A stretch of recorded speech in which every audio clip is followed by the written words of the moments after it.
میں کافی دنوں بعد شہر کی مصروف زندگی سے کچھ دن کی چھٹی لے کر اپنے آبائی گاؤں سرگودا آیا تھا۔ شہر کی تیز رفتار زندگی نے مجھے اس قدر تھکا دیا تھا کہ سکون کا مطلب بھی بھول چکا تھا۔ گاؤں کی مٹی کی خوشبو، ٹھنڈی ہوا اور ہر طرف پھیلی ہریالی نے دل کو عجیب سا سکون دیا۔ مگر 2 دن گزرے ہی تھے، فارغ وقت مجھے بور کرنے لگا۔ تیسرے دن دوپہر کے بعد میں نے سوچا کیوں نہ کھیتوں کی طرف نکل جاؤں۔ بچپن میں انہی راستوں پر دوڑتا پھرتا تھا۔ میں آہستہ آہستہ کچے راستے پر چلنے لگا۔ دور تک سرسوں کے زرد پھول ہوا کے ساتھ لہرا رہے تھے۔ سورج ڈھلنے لگا تھا اور اس کی سنہری روشنی پورے منظر کو خوبصورت بنا رہی تھی۔ میں انہی خیالوں میں کھویا ہوا تھا کہ اچانک میری نظر سرسوں کے کھیت کے بیچ کھڑی ایک خاتون پر پڑی۔ وہ زرد دوپٹے میں ملبوس تھی اور خاموشی سے میری طرف دیکھ رہی تھی۔ میں چند لمحے رک گیا۔ اس کی نگاہوں میں نہ غرور تھا نہ خوف، بلکہ جیسے وہ کسی کا انتظار کر رہی ہو۔ میں نے ہمت کی اور آہستہ آہستہ اس کی طرف بڑھ گیا۔ السلام علیکم، اس نے مسکرا کر جواب دیا۔ وعلیکم السلام، آپ شاید اس گاؤں کے نہیں لگتے۔ میں ہنس پڑا۔ اصل میں میرا تعلق یہیں سے ہے، لیکن کئی سال سے شہر میں رہتا ہوں۔ وہ مسکرائی۔ اسی لیے آپ کو پہچان نہیں سکی۔ ہم دونوں کے درمیان مختصر سی گفتگو شروع ہوئی۔ اس نے اپنا نام عائشہ بتایا۔ وہ اپنے ماموں کے گھر چند دن کے لیے آئی ہوئی تھی۔ باتوں باتوں میں وقت گزرنے لگا، مگر عجیب بات یہ تھی کہ ایسا لگ رہا تھا جیسے ہم برسوں سے ایک دوسرے کو جانتے ہوں۔ سورج غروب ہونے لگا تو اس نے آسمان کی طرف دیکھتے ہوئے کہا، اب مجھے جانا چاہیے۔ میں نے بے اختیار پوچھ لیا، کیا کل پھر ملاقات ہوگی؟ اس نے براہ راست جواب نہیں دیا، صرف ہلکی سی مسکراہٹ کے ساتھ کہا، اگر قسمت نے چاہا تو ضرور۔ یہ کہہ کر وہ کچے راستے پر چلتی ہوئی نظروں سے اوجھل ہو گئی۔ اس رات مجھے نیند نہیں آئی۔ بار بار اس کی مسکراہٹ، اس کی باتیں اور اس کا آخری جملہ ذہن میں گونجتا رہا، اگر قسمت نے چاہا تو ضرور۔ اگلے دن میں وقت سے پہلے ہی اسی کھیت میں پہنچ گیا، مگر وہ کہیں نظر نہ آئی۔ 1 گھنٹہ، پھر 2 گھنٹے گزر گئے۔ میں واپس جانے ہی والا تھا کہ اچانک کسی نے پیچھے سے آواز دی، آپ واقعی واپس آ گئے۔ میں نے پلٹ کر دیکھا تو عائشہ میرے سامنے کھڑی تھی، مگر اس کے چہرے پر آج مسکراہٹ کے ساتھ ہلکی سی پریشانی بھی تھی۔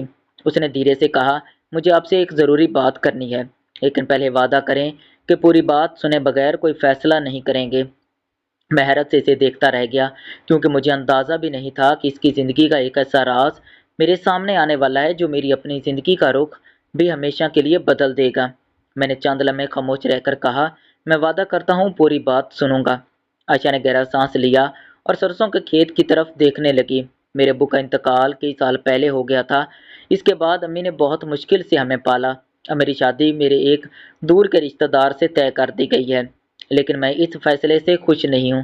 میں کسی سے بغاوت بھی نہیں کرنا چاہتی، کیونکہ میری امی کی عزت سب سے بڑھ کر ہے۔ میں خاموشی سے اس کی بات سنتا رہا۔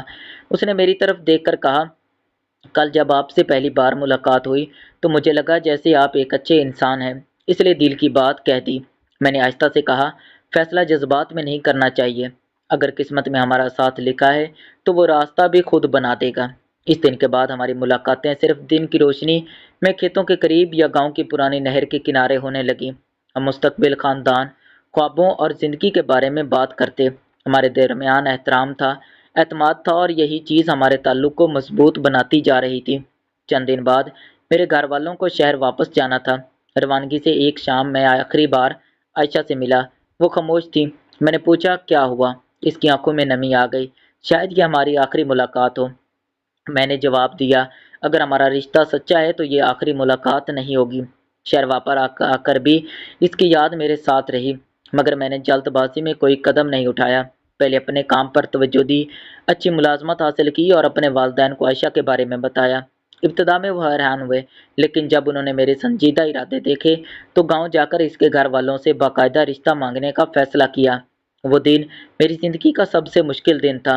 عائشہ کے گھر پہنچے تو معلوم ہوا کہ اس کے ہی رشتے کی بات ابھی مکمل نہیں ہوئی تھی۔ دونوں خاندان بیٹھے، بات چیت ہوئی، ایک دوسرے کو سمجھا گیا اور آخرکار بزرگوں کی رضامندی سے ہمارا رشتہ طے ہو گیا۔ جب یہ خبر عائشہ تک پہنچی تو اس کی آنکھوں میں خوشی کے آنسو تھے۔ چند ماہ بعد سادگی سے ہماری شادی ہو گئی۔ شادی کے بعد ایک شام ہم دونوں اسی سرسوں کے کھیت میں گئے جہاں پہلی ملاقات ہوئی تھی۔ ہوا ویسے ہی چل رہی تھی، سورج ویسے ہی ڈل رہا تھا اور زرد پھول ویسے ہی لہرا رہے تھے۔ میں نے مسکرا کر کہا، یاد ہے پہلی ملاقات میں تم نے کہا تھا اگر قسمت نے چاہا تو دوبارہ ملاقات ہوگی۔